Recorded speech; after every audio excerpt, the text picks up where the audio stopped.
I see, unlike usual, there are a lot of foreign guests, even our speakers, so we will introduce a few words in English. I'm glad that we are continuing with our MLAI meetup after a long break because of COVID situation, you know, but we have no willing to wait, so we will start very intensively in next month.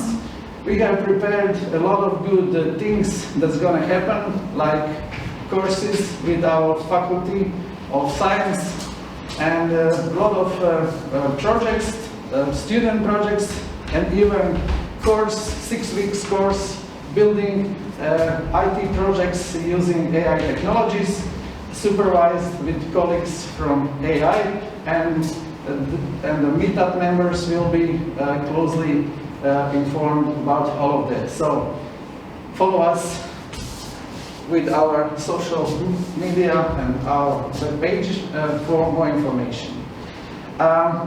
We have two very good lectures, and I would give control of the meetup to our guests, and maybe Sasha, a few words from Sasha about interesting things in community.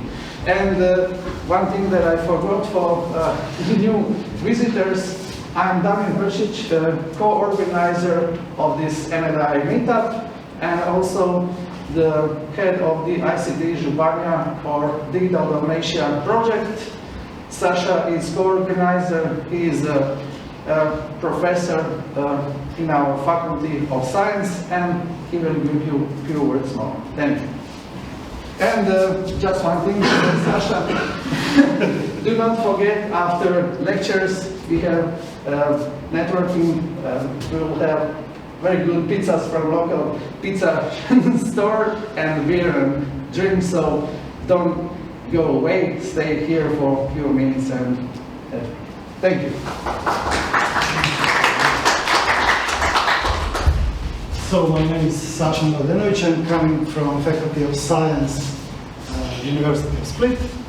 So I would like to thank our colleagues from Denmark that are helping us to move forward with our new master program on data science. I hope you will find it interesting, and we will try to share our knowledge, but also our research with the community. Not to talk too much, I would like to ask my colleagues from Denmark to say something about their research group, about their work, and to present us with some interesting points on the subject of the talk of today, which is cryptocurrency market. Thank you.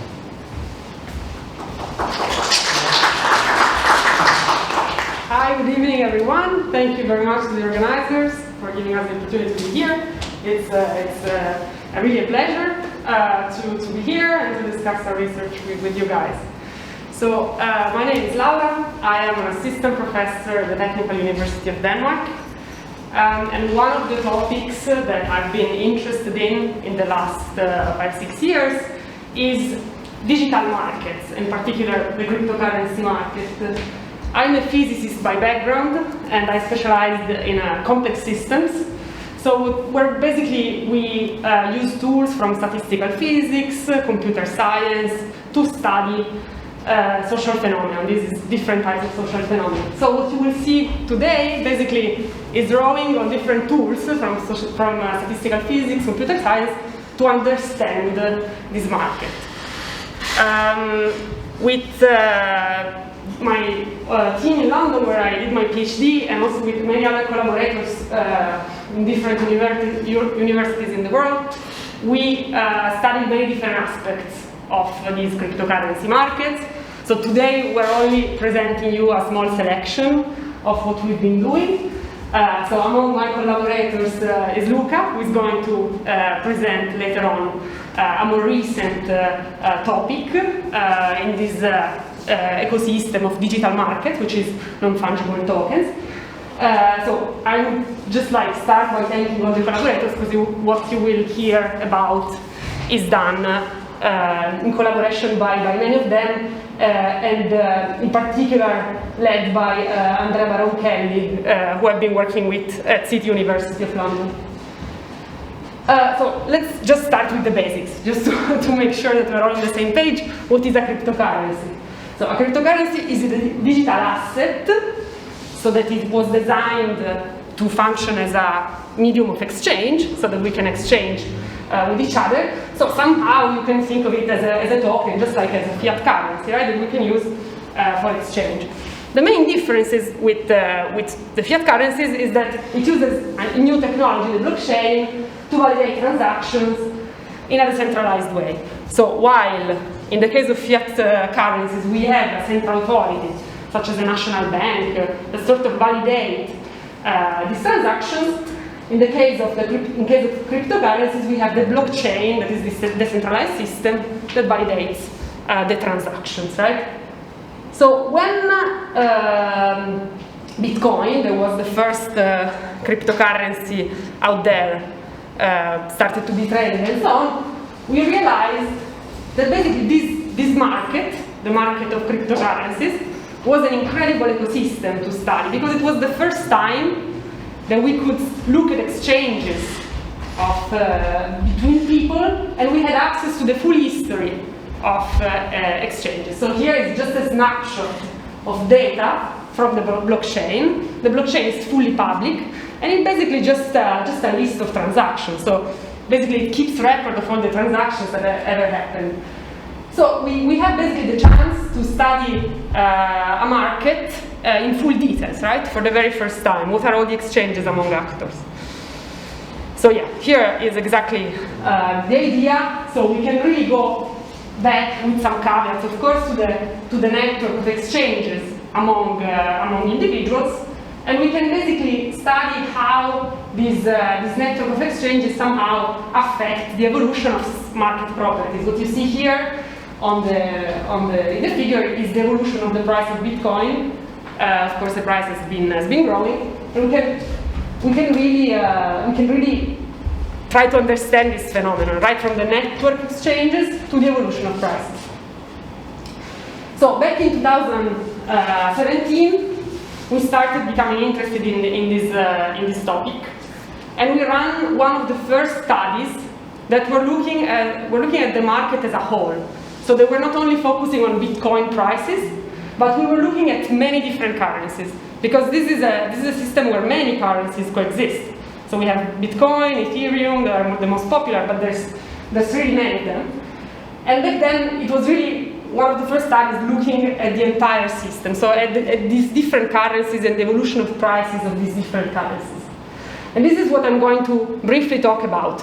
By now, it's a bit old, it's from 2017, but it still provides sort of an understanding of the overall system.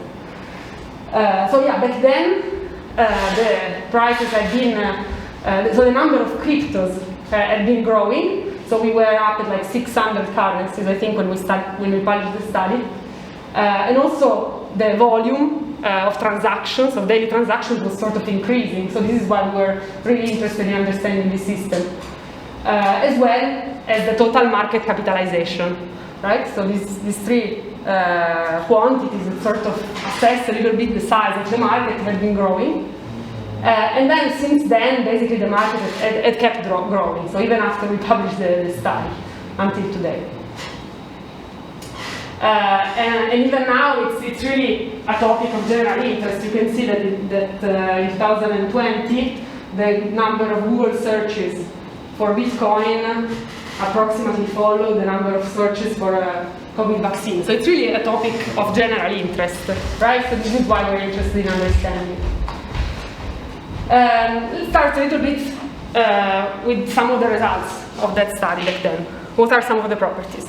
So we studied the system by getting data from CoinMarketCap, which is one of the platforms that collect market data on cryptocurrencies. So volume exchanged over time, prices, market capitalization of these different currencies.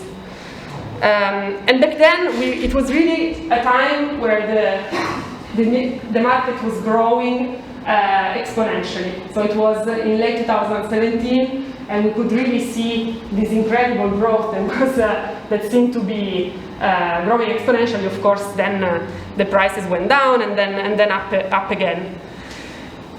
And interestingly, what we observed is that while the market was extremely volatile and lots of prices were changing very fast, going up and down, behind this extreme volatility, the market had some very stable properties. So what you see here is the market share of each currency. So for each currency, basically how much value, so how big it is, how much circulating supply there is. And this is the probability distribution of the market share of different currencies. And we plotted it for different years, so from 2014 until 2017, and we saw that this distribution was extremely stable. It's a power law distribution. You can see a straight line in a log-log plot, implying that most of the currencies are really small, and then there's a few big players. In particular, back then it was Bitcoin, which is still dominating today, that was dominating. But this property has been stable over time, and this was surprising in a way, that despite extreme volatility, there are some properties of the market that do not change. And it is this power law distribution with exponent 1.5, so it can be really well described mathematically as a power law function. So we thought, okay, probably this, we can try to model these stable properties of the market. How do we model this system? How do we model this system of cryptocurrencies? It was kind of hard to start because currencies are many different things. They are assets, but they also consider technological innovation, a currency, a mix of these. But in many papers, people understood this system of cryptocurrency as an ecosystem. So you have these different currencies, Ethereum, Bitcoin, they're sort of competing for attention, for resources. And just like species in an ecosystem do. So we tried to sort of take this analogy with an ecosystem much further, and we thought, can we model this system of cryptocurrencies competing with each other as an ecosystem of animals? And this is what we tried. And we started also from one of the most basic models in ecology, that is called the neutral model of evolution. The neutral model of evolution is really, really simple. So basically, it assumes that at a given time, say time 0, you have some different species that coexist. So you can see here birds of different kinds, and each species has a population. So certain number of individuals by species. And then at every subsequent generation, so we have that a new individual can either belong to a new species, so there's a sort of like a new species coming up with the probability mu, or it will just copy an individual from the previous generation with probability 1 minus mu. So this is a really simple model. Why? Because in the original population, we have no advantage of one species over the other. So basically, all species have the same probability to reproduce, right? Starting from the beginning. There's no selective advantage of a species. So it's a very simple model. Yes, there's no selective advantage of one species over the other. And what we can do is basically at every time step, we can measure the size of each species. So how many birds we have per species. And what happens actually is that this is the size of each species. It is well known analytically that the size of so this distribution at equilibrium follows the power law with exponent minus 1.5. So exactly as we observed for the cryptocurrency market. So this is why sort of we decided to try this model for modeling the cryptocurrency market, because we saw this fact. And we went further. So we went further by really taking this analogy literally. So the idea is that each species is a currency. So we have Bitcoin, Ethereum, Dash, and so on. Individuals represent dollars. So you have a certain amount of dollars per currency that are circulating. Generations, we use the time scale of 1 week, so each generation is basically the sort of ecology after 1 week. And then we have a mutation, which is the introduction of a new cryptocurrency. And sometimes we have new cryptocurrencies entering the market.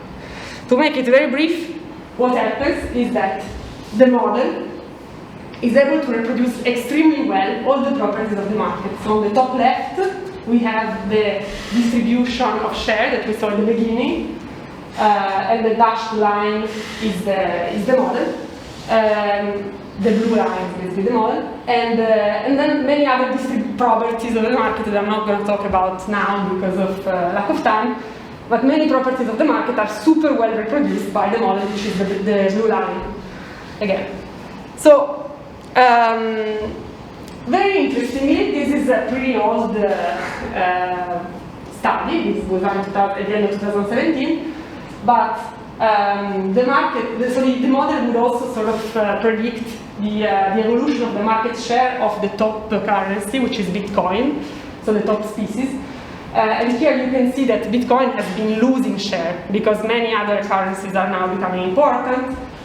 And we can clearly see that somehow, even after 2017, it seems like our approach still works and still holds. At least it reproduces this specific property.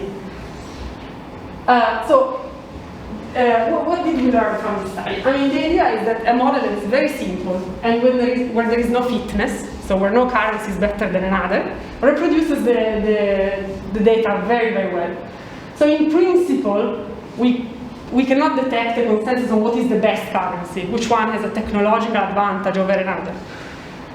So these observations are really compatible with a scenario where all currencies are, where the technology or the differences between technologies do not play much of a role. And again, this was a study that was done some years ago, but it's still actual. Now, among the other things that we look into is something that probably startups and stakeholders are more interested in, which is whether we can predict short-term evolution of prices. Because of course, cryptocurrencies were designed as a medium of exchange, but then they're mostly used for speculation, right, as an asset for investors. So we are really interested in trying to understand whether we can predict prices of different currencies and basically make money. And the idea is because the market is quite young, we expect that it's not really mature, so it's probably easier, or we thought it's probably easier to forecast prices in this market versus the stock market, for example. So we use the machine learning approach to predict prices of currencies in short term. We use daily data, so we download the daily data for over 1,600 cryptocurrencies from 2015 until 2018, and we use basically different approaches to model the market. So one approach was based on gradient boosting decision tree, so we would just use regressions based on gradient boosting, and one approach was based on long short-term memory recurrent neural networks. And basically, we just try to use these approaches to predict the return on investment, so whether we will make money or not by investing every day. So the first model, based on XGBoost, basically considers each currency separately, and then every day we have a set of features, which are basically the price of the currencies and some properties of the currencies, and we have a target, which is the daily price, actually.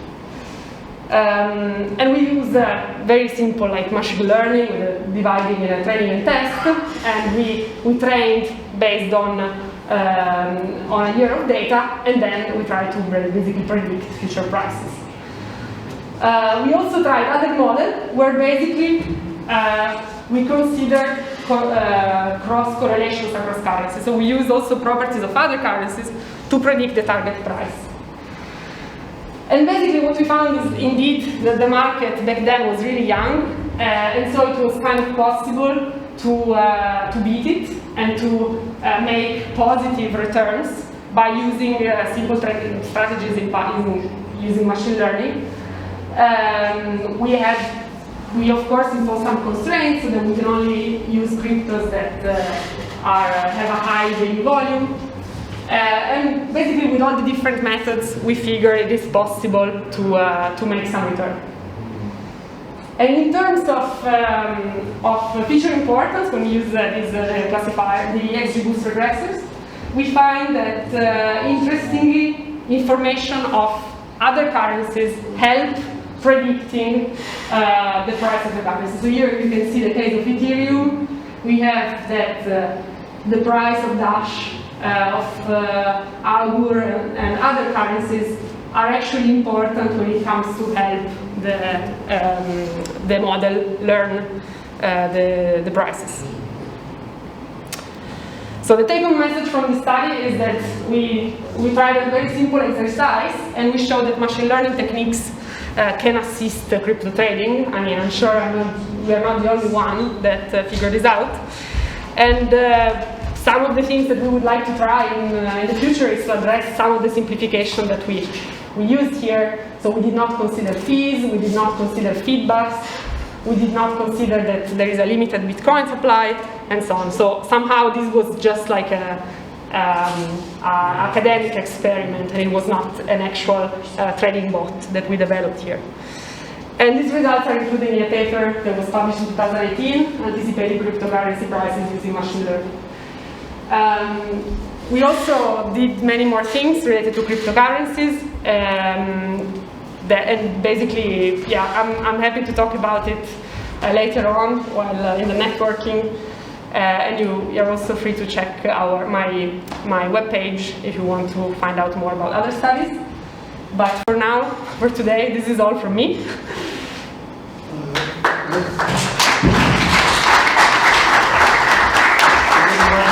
Questions about your part, or we will wait for Luca and then we will ask? Let's do everything and then we do the questions. So we will hear the second part, right? and then we'll And take we always questions. end up with the questions. So that's Thank you. all right. So,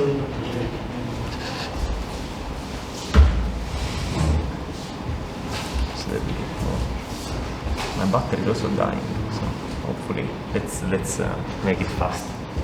oh no, it's No, yeah, but yeah. All right. Okay, hello everyone. My name is Luca. So nice to meet you all, and thanks for coming. So, like Laura, I'm a professor in Copenhagen at the IT University, actually, two different universities. And I'm gonna introduce you to the concept of NFTs, right? So a study of the NFT market. Who knows what NFTs are? Have you heard about them? Oh, we have a few people. All right, good. So, just as an introduction for people who haven't heard, what is an NFT? So, NFT stands for Non Fungible Token or tokens. And this is a sort of a digital certificate that is stored on the blockchain, which Laura talked about, that proves that a certain asset, a digital object, let's say, is unique. But not only. It also offers a way to prove that a certain object has a unique owner, so that a person owns that type of object through a digital certificate, all in the blockchain, right? So these digital objects usually, so these contracts have an associated objects to them. These might be images, videos, audio, any type of digital asset you might imagine. And the interesting part of it all, like Laura introduced before, is that these objects can be traded. So people can buy and sell these objects using cryptocurrencies. Okay? So, like the study was presented before, in terms of studying the dynamics of the cryptocurrencies market, we extended the same reasoning also to NFTs to see what is the evolution of this collective sort of endeavor. So maybe some of you, those who are familiar with NFTs, knows what these kittens are. So this is the collection of CryptoKitties. It's basically a game, an online game, that uses these algorithmically generated kittens that are combined in the game to generate new kittens, new let's say the sons and daughters of these kittens are new kittens that inherit the properties of the parents. And so this game goes on online. And each of these images is associated with an NFT, a digital contract. And so people can own different kittens and exchange them online and buy them and sell them. So this was back in 2017, so a very silly application for the NFT market. But since then, things went a bit differently. So this is a bit of a time scale of the daily volume of trades on the NFT market, starting from the early days in 2017. So here is, as you can see from the markers, when the first CryptoKitty was sold. And then we have a sort of long period of stagnation, so where more or less the daily volume of transactions is sort of stable. But then quite recently, in 2020, the daily volume skyrocketed. And that's because the NFT market started to be used also for another very nowadays important application, which is digital art.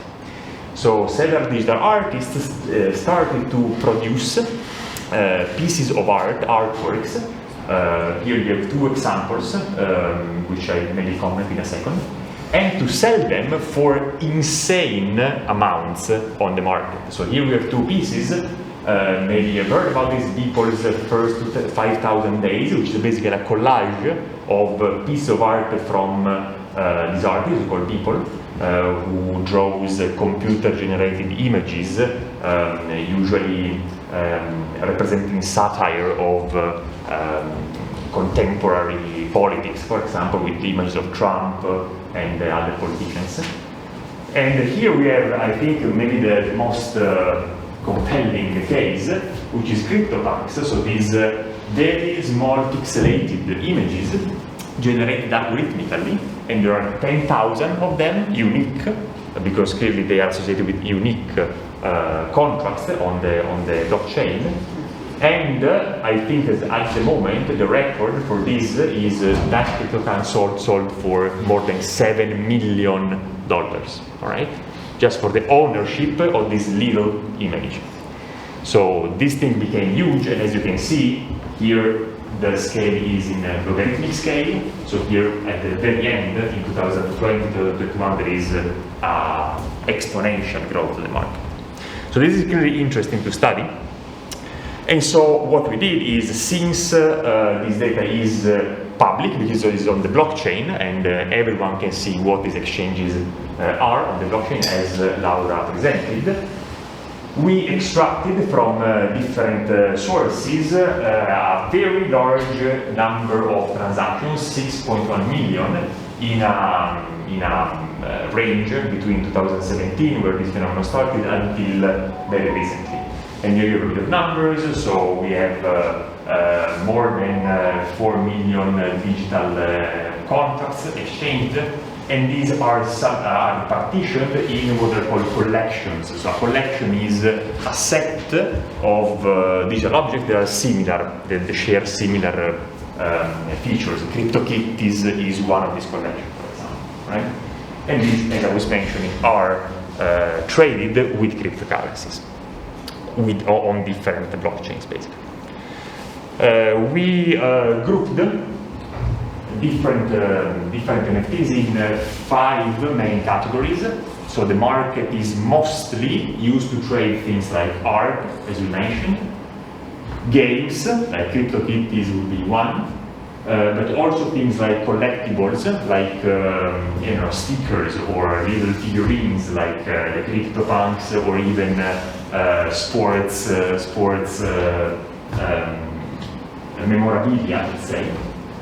Metaverse, which are objects that people might use in virtual worlds online, and so items that one can use in this sort of games as well, or utilities, so maybe things that you could use to access certain resources on the internet, and so on and so forth. So these are the 5 main categories of NFTs that we found. And here we see that the volume in terms of dollars used for exchange varies across these categories. And as you can see, in the recent months, the market of art, which is the sparkle one, is clearly the one which is biggest in terms of volume. So the vast majority of money that flows on NFTs is because of the art market. And here you can see the different volumes, I guess, for different collections grouped by different categories. So here, for example, Cryptocurrencies is one of the popular one, or you can see other here. So there is a lot of variability across collections and types. We see here that the share of volume in terms of dollars again, and the share of number of transactions varies over time. And here the takeaway is the following. So if you look at the volume, so if we ignore maybe the first part, which has lower overall volume, but if you look at the rest, we see that the vast majority of money is actually spent on art, the purple part, but actually people are very active in exchanging the tokens in also gaming. So the vast majority of exchanges are done, for example, for games, which is the light blue part, or for collectibles as well.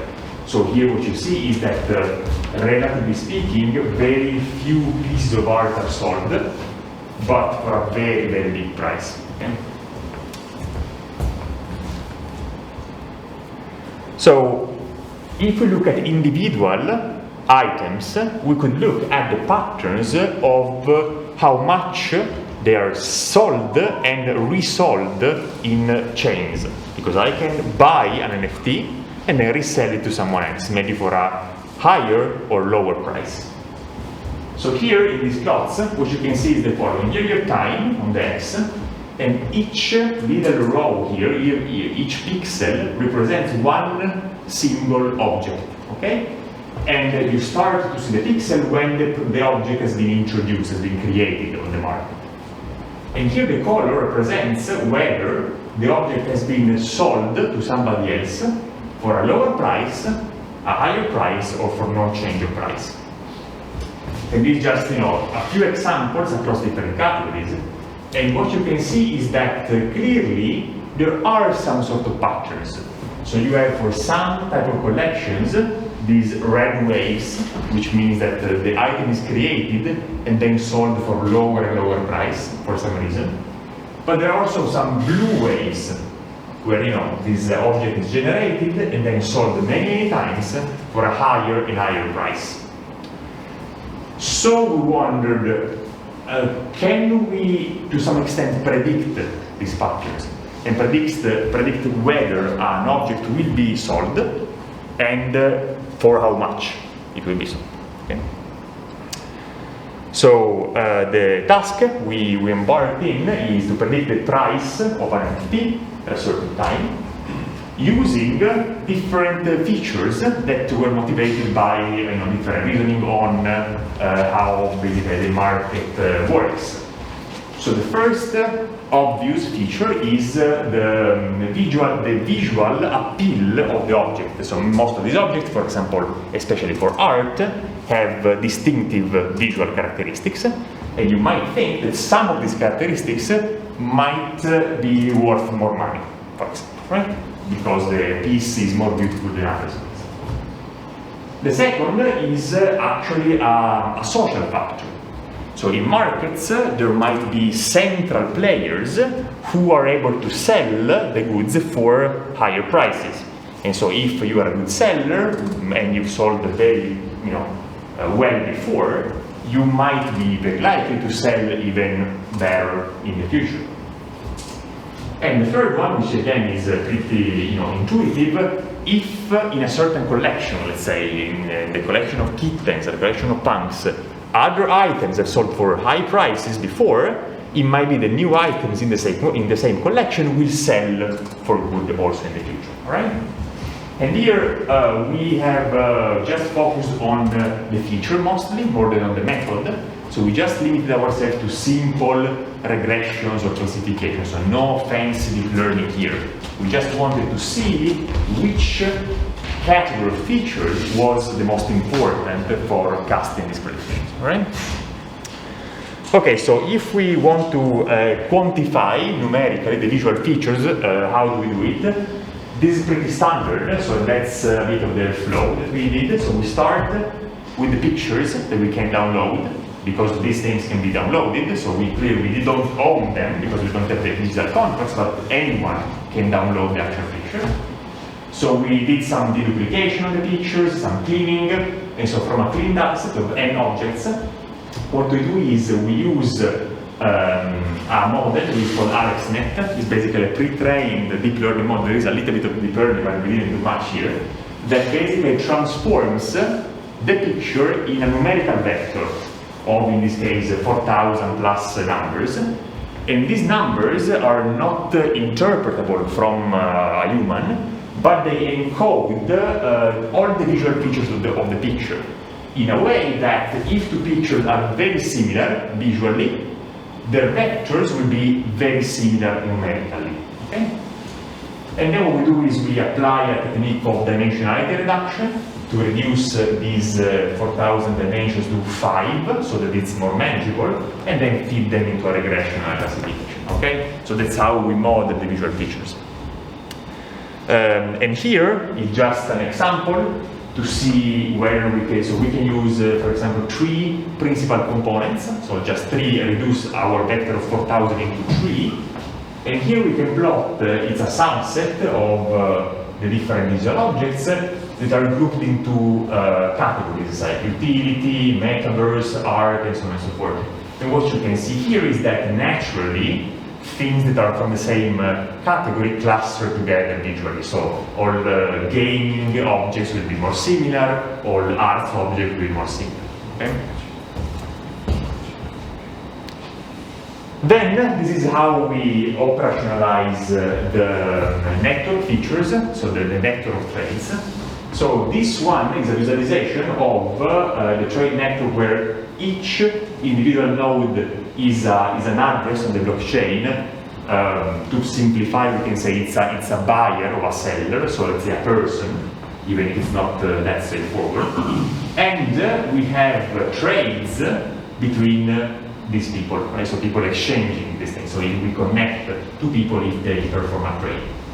And what we can see from this network is that we have different rows of nodes. So a node who is connected with many others is said to be a central node, a very important one. So we computed the different metrics of this centrality on the network, and this is a score that expresses how important an actor in the market is. Okay? And in this case, again, you see different colors that are associated to different categories of NFTs. Okay, so here's the result. So if we put all these features together and we try to see whether we can predict reliably the first sale price of an NFT, this is the result. So on the y-axis you have an adjusted R-square, which is a measure of how good the prediction is. 0 is completely wrong, 1 is a perfect prediction of the price. And here you have different combinations of features, okay? So now, the first takeaway here is that you can predict most reliably the sale price of an item if you look at the history of similar items in the same collection, which is pretty standard, right? So this is the part. So median price in the same collection, you already have an R-square of 0.6, which means you explain 60% of the variability in prices. Okay? However, other features alone also have some signal, right? So for example, visual features, centrality, order combination. So these things, the combination can give more power to the prediction, right? So if we combine them all, we see that we gain a little bit in the prediction, but not much compared to the median price of the collection, right? But the bottom line is that these things are sort of predictable from the previous history that one can get from the market. Now, a very interesting thing is that most of these objects are not really sold on the market. They're created, but they're never sold. So this is the fraction, for example, of items, of objects, that are sold a second time after the first sale, after a certain period of time. And we can see that even if we wait 2 years, only up to 25% of objects is sold again. So most of the objects are created, maybe sold once, and then never traded again. So we wanted to see where we can predict whether an object will be sold or not beyond the price, right? And here we can see that combining all the features together, we actually can cast some predictions with a certain accuracy, up to an F1 score, which is another method, again, where 1 is perfect and 0 is very bad. And we can see that we can cast this prediction more reliably on average for longer periods of time, so we can know more or less whether this piece will be resolved in 1 or 2 years or not. And very interestingly, this prediction is most accurate for art. Okay, so for the art pieces, this prediction can be done most accurately. And again, what we can do is to predict not only the price of the primary sale, but also the price of following sales, which we call secondary sales. And here we can see that additional features like the network or the visual features add more predictive power compared to the price of the first sale. Okay? But bottom line is that even using sort of simple features, you can tell roughly what will be the price of a future sale. So, in conclusion, we see that even a very trivial linear regression model can cast reasonably good predictions using visual features, network features, and historical features. The historical ones are, as expected, the most significant predictors, but other features are important as well. We are still actively working on this. This is a very recent piece of work we have done.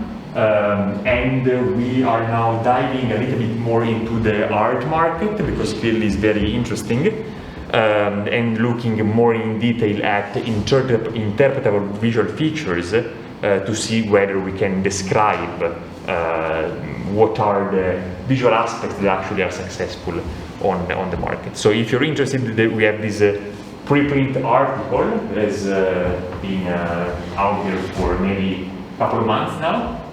And you can take a look. Will be probably, hopefully, soon published in peer review publications. And that's it. Hopefully it was interesting. I guess that we can now take rounds of questions on both topics, if you like. Thanks.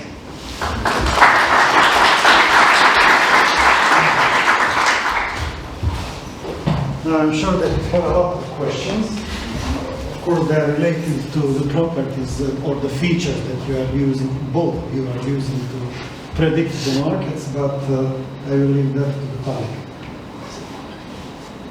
Yeah, open. Of course. Okay. So I would first ask about these features related to the centrality of the. I didn't notice them here at the last graph. So how much did they influence? Yeah. So Yeah. centrality influenced actually. The battery is good. Yeah. So Centrality is this one, right? So if you look at centrality alone, that's what its contribution for the secondary sale. So this social component didn't have very strong influence. No, a lot. So compared to the historical price, all of them are weak. You know, some are better than others. So, for example, visual features are very interesting compared to social features. But yeah, so alone, all these things are relatively weak. In combination, they might increase and push a bit lower. And for example, since we use this feature, please ask away. since the visual features were used for this, it looks to me obvious because we used the visual feature that the art was most predictable. Because others didn't have this Switch. Yeah.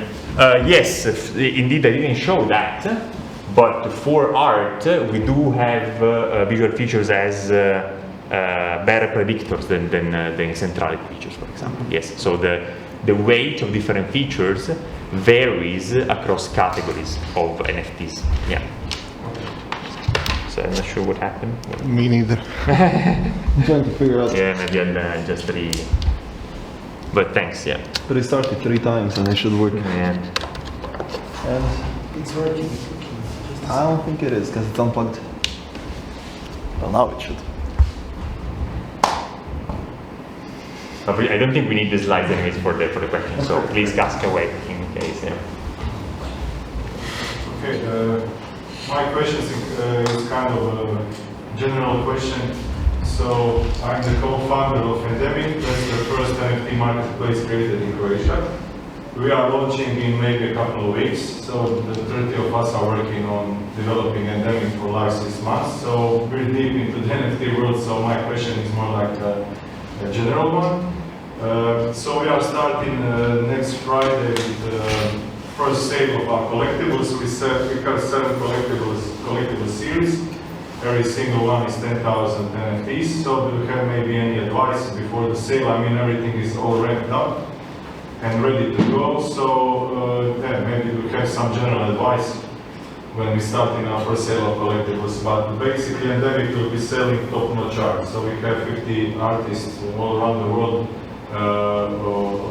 with our contract. So it will be based on top-notch art. But before the launch of the platform, we starting as to test the waters in collectibles to see how the market moves and everything. So my question is, in general, do you have any advice before our launch? Give me wise advice, Laura.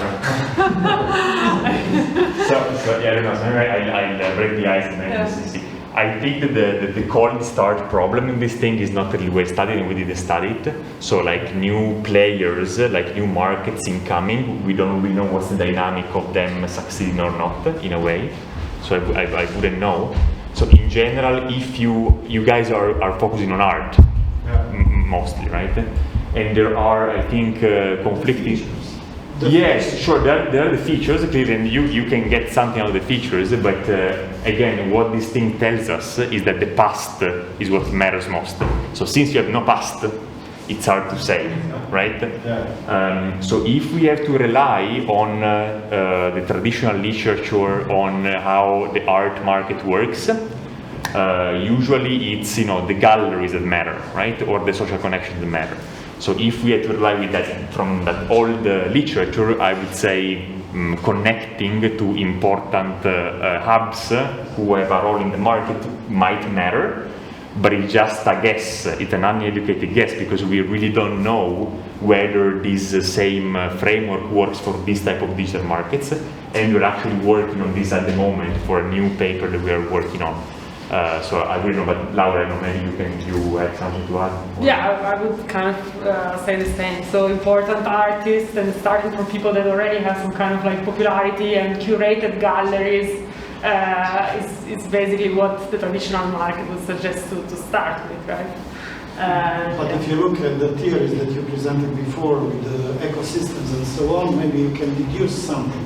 Because there you have almost the same thing when a new species come to the ecosystems, what will happen?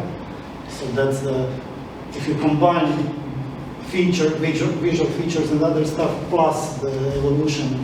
So Yes. Can you give us something more about it? Yeah, it's a good connection, but these are kind of like 2 very different systems in a way. So the market of cryptocurrencies, because here there is a visual object, so non fungible tokens have this like unicity, the rarity. So it's a very different system in a way. So I don't expect that it will map one-on-one. And again, probably the most valuable sort of lesson is what we take from the traditional art market. Yeah. So maybe another word of advice would be to think about the role of the artist in your platform, because there are several approaches, right? So there are markets who sort of exploit artists to different extents. So even, for example, when considering resales of a certain piece of art, there are some markets that give a big share of the resale to the artist. And this is clearly a big incentive for artists to get to your marketplace and not to go to others.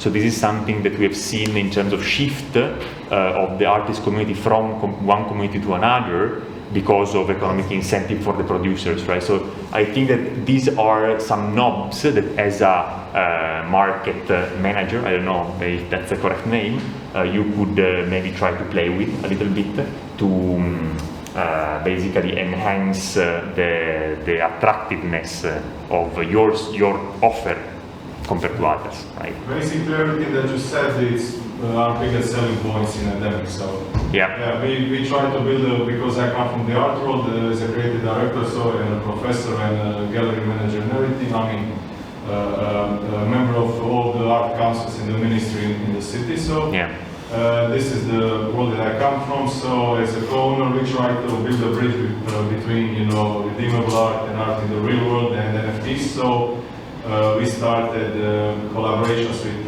like IBEX collection, which is one of the most best collections of all artists and curators in Europe. And our platform is invite only, so the art is top notch, it's all being curated. And one of the best features that I have to mention is not even, it doesn't even look like a marketplace. It's mostly like a social network place with the news and blogs and interviews and profile with artists, so it's more organic and eclectic than a classic NFT marketplace. And the other thing about the cut is we were very careful, especially considering the artists from the Eastern Europe. They mostly don't have money to mint their art for key NFTs, especially if they're going to mint a big size and maybe 50 or 100 works, because it costs a lot to turn it into an NFT, of course, and you have to consider, of course, the gas fees. So for the first 100 artists, we are going to cover all the minting fees. It doesn't even matter if the artist sells. And our cut is 78 goes to the artist and 22% goes to the endemic. And we only have 2.5%. That's the only cut that we take from the artist level. On any secondary sale and resale, we have 2.5 points taken from the buyer and 2.5 from the collector. So that's the basic setup of endemic. I think you're doing all the right steps to attract artists. It's not given for granted that this will give you also a lot of money. So this we don't know. It's really a question mark. Yeah, we are pushing for a DeFi consent for the artist, of course. Sure. If I'm not mistaken, if you go back to see your network, then you can see here that, if I'm not mistaken, that the social networking was not so important. Oh yeah, the social network is, so compared to, again, history is not very important. Still, it really depends, because the market is also very diverse. And the importance of features varies greatly, even across collections. So for some individual collection, we saw that the visual features were super important, up to maybe R² of 0.8. So these results we're showing are averaged over all the collections, all the types. But for specific types and collections, visual features, network features matter a lot. So here we are summarizing and doing a great average, but the diversity in the end for individual players might be then the key to success, right? So because at the end, if I'm not mistaken, what can happen is that they can form a new social network, but no buyers will come there. So the catch is to bridge the gap between the collectors. It could be a dynamic, sure. But if we have a small staking company, then we can bring in real collectors, because in second year we're planning to launch our NFT token. So maybe, give for every bidding and blind sale and everything, we are planning to give away an airdrop every week to all the collectors and buyers and everybody our NFT tokens. So maybe that's the way to get a bigger community around endemic and to get better sellers. So, okay, thank you. Thanks. Thanks. When you process the blockchain, how many transactions per items do you find on average? How many transactions? I don't know. Well, Well, I mean, you show that for most items there's not many transactions, right? For most items is less than one. Yeah, one or zero. One or zero. So I would say the average probably lies. From my understanding, so I'm not into NFTs. This is created and then sold and never traded again. Yes, indeed. And there's also probably, like, sometimes it could even be that artists sell it to themselves, basically, to kind of like create some kind of like hype around their own artworks. So it's not even for granted that it was actually an actual transaction between two different people. Right? But then the median prices per category are not wide. So what did you say? And the median price prediction that you are showing is per category and not Per category, yeah. So, Yes. or per collection, actually. So the median price for the collection, so there is an existing collection. I cannot be sure that the prediction will Of course. No, sure, yeah. So let's say that you are trading in a collection of crypto kittens, right? And you own one of these things, and there are maybe 300,000 others. So what we do is we look at the median sale price in the past for the other kittens, and then we say, okay, more or less, that's a good predictor of the price of your sale if you will be able to sell it. But how much confidence does it give you if you just trade it once? I'm not entirely sure.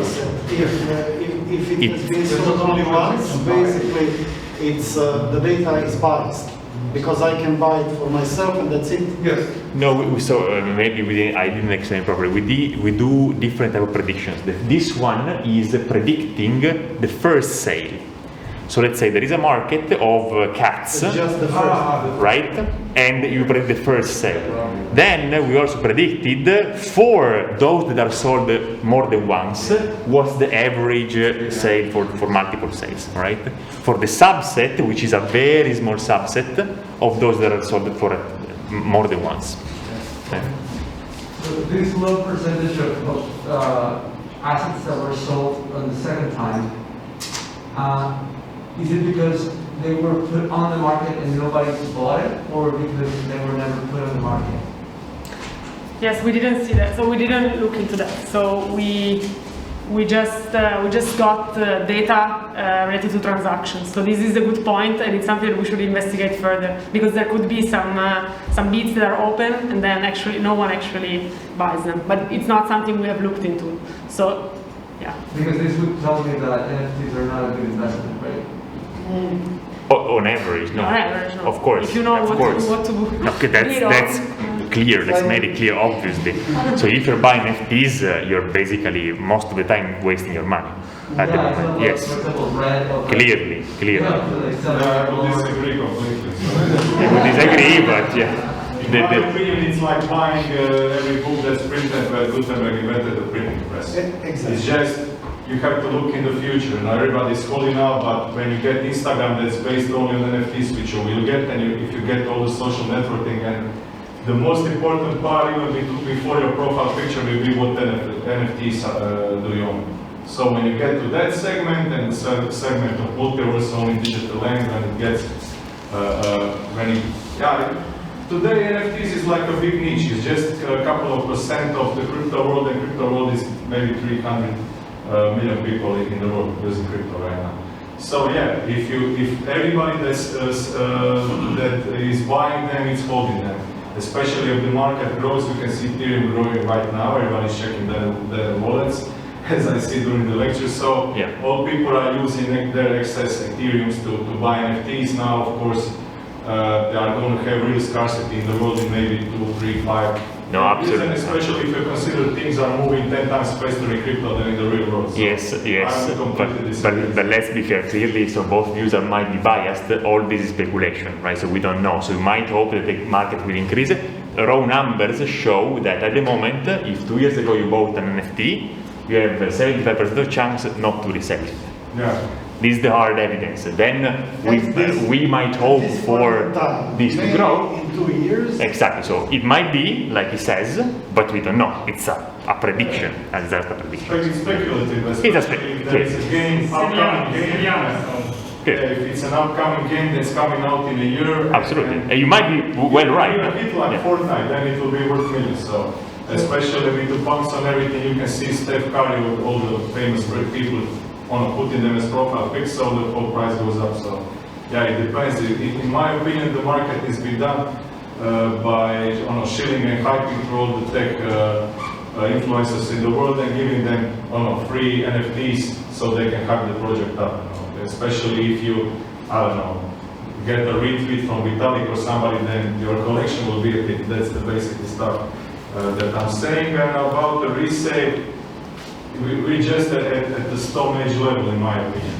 So, for sure, yeah. We're just at, if you're talking about video games, we're at home level now. So we just have to wait. I mean, I'm still pretty young at 38, so basically I'm going to hold all my NFTs because we created, of every collection, created a couple of custom ones that we're going to hold. So. Well, man, so if everything goes as you say, you will retire at 39. So I'm playing is 42, but fine. Yeah. So please. So what exactly is the difference between owning and not owning something on this market? So can I share it online? If somebody owns a tweet, can I tweet the same message? I don't quite get it. Yeah, it's an excellent. Do you want to get this one? Or? Yeah, it's so the blockchain certifies that you own it, right? But then everyone can have a copy.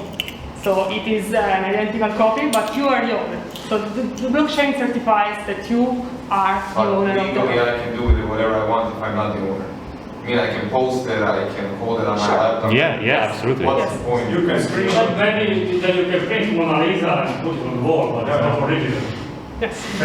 So yeah, the analogy is with Mona Lisa or with a real.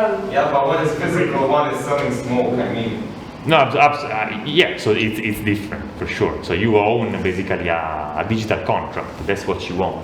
But I can sell anything as a digital contract. You own a pointer to a concept. That's what you own. But conventionally, this is that digital content. Then you rob him from his digital content. You are selling something that is not yours.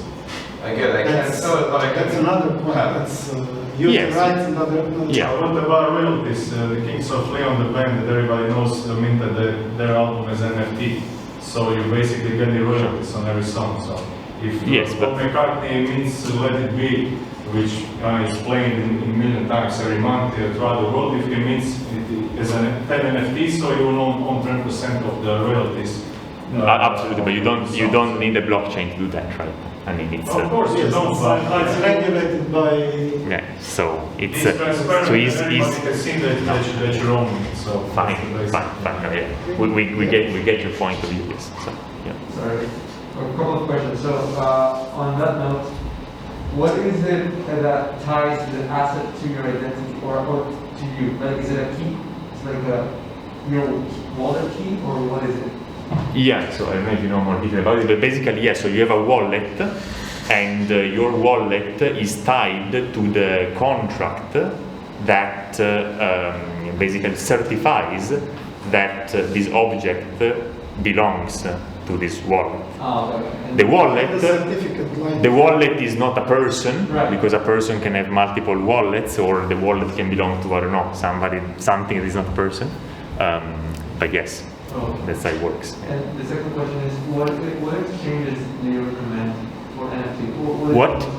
What is the best exchange to buy and sell NFTs at this point? The best market, you mean, or? The best exchange. Like, where do you go to buy? Marketplace or like. Oh, what is the best market? I don't need to get The best, I don't know. One of the largest is called OpenSea, and it's one of the largest. Yeah. Best, I don't know what you mean exactly. For the foundation is also very good. Which one? For foundation, it's curated. Foundation is more curated, more private. But OpenSea is. So the different exchanges have also different focus. OpenSea, it's very broad. There are many different types. Foundations is more on art, if I'm not mistaken. Very good. Yeah. But yeah. How is, for example, for this pixelated punk image and for NFTs, how is the initial value assigned? Maybe it's a stupid question, but So the initial value of 50 million. Yeah, like when they land into the market, well, like what happens? So people bid for buying a piece of art, right? So just through bidding, it's yes, and somebody bought it for 8 million for some reason. Right? Yeah. Okay. So it's a convention. So conventionally, we decided that this digital pointer is worth 8 million. No. Like it's the same with maybe an ugly painting, oh, it's 20 million. Because we decided it's worth 20 million. It's the same thing. But it's really an action. In fact, the people's 50,000 first days, 5,000 first days was sold by Christie's. That is like a big art action market. This. One more question. I have a question for Laura. When you were studying the crypto market, did you see any, or would you say it behaves pretty similar to other currencies? Like, I don't know, like maybe not the US dollar, but like other currencies that are not Fiat currencies. Yeah, So I mean, cryptocurrencies, fiat currencies are more stable than the crypto market, and in general, other markets are more mature. So this is really the reason why. So this market is more volatile, and it's also more predictable than more traditional market like the stock market and so on, because because it's so new. So in a sense, there are wide differences between some of the crypto market and the more traditional, because this is more new, and it will take much longer time because before it becomes stable as other currencies. So other stable coins, for example, they're a bit more stable, but most of the cryptocurrencies are more volatile than traditional currencies. We were able to see that if someone like Elon Musk tweets about a certain cryptocurrency, it can go up or down. So it's a matter of human psychology too. So a lot of people dealing with cryptocurrencies are basically followers. So I'm following the crowd. And where the crowd goes, the money goes with it.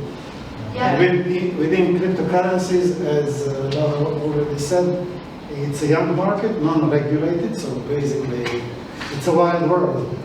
And it's mostly used for speculation rather than for... What's the value of money in the material world? Who decides the value of money in the material world? Well, yeah. Nobody. I mean, the governing body, but here a community decides the value of an NFT. But the governing body, that's the catch. Yeah, that's especially, I mean, after the golden standard, because the golden standard was different. Now, in the pandemic, they are printing 6 times more.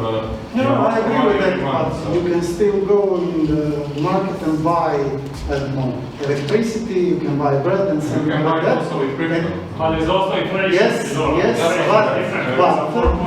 But since the rest of the market is not regulated, maybe you will buy it with crypto, but not with bitcoins anymore. Because we just decided that we are not going to accept it. So it's volatile, it's really volatile. But this is why you have the concept of stable coins. I know. That's the...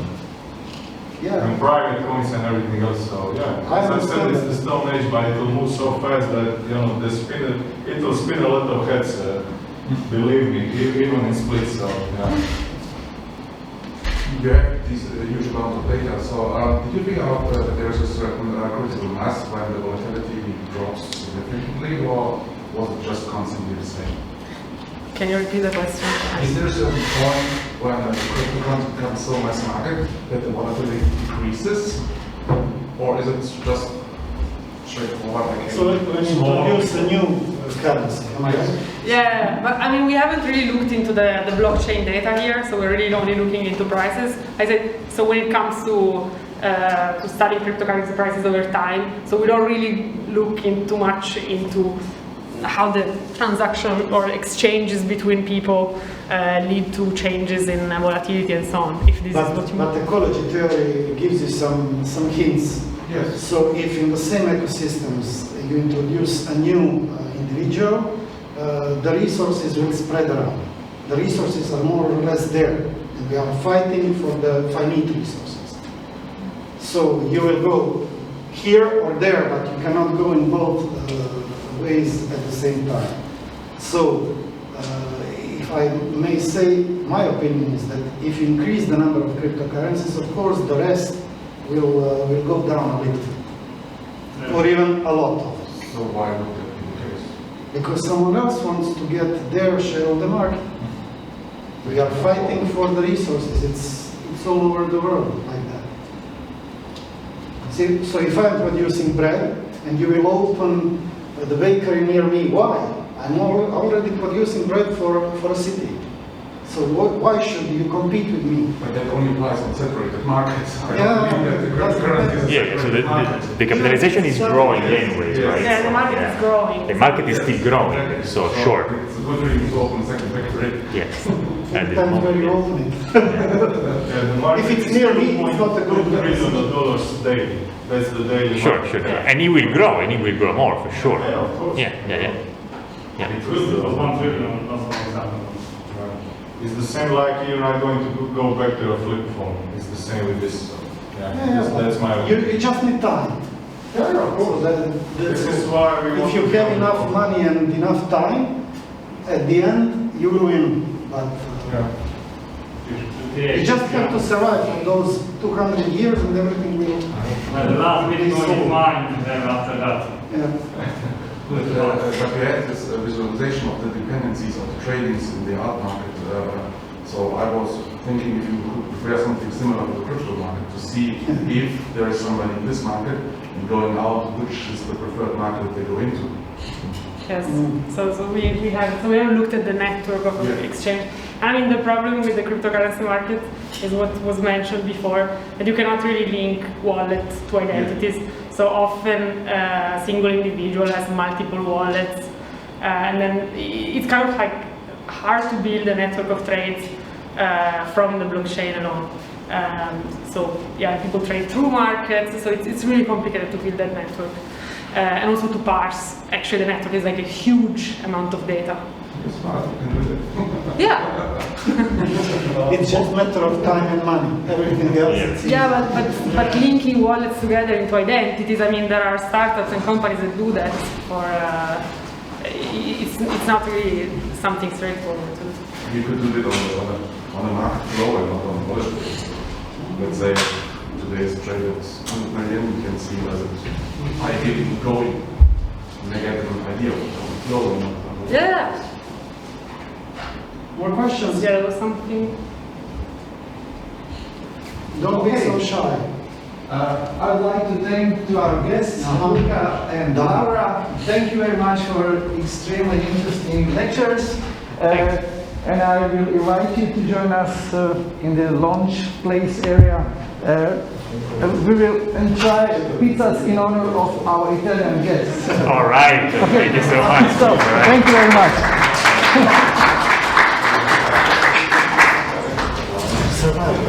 Very well. Sorry, I have a few questions. No, stop. They have to eat. Please go ahead.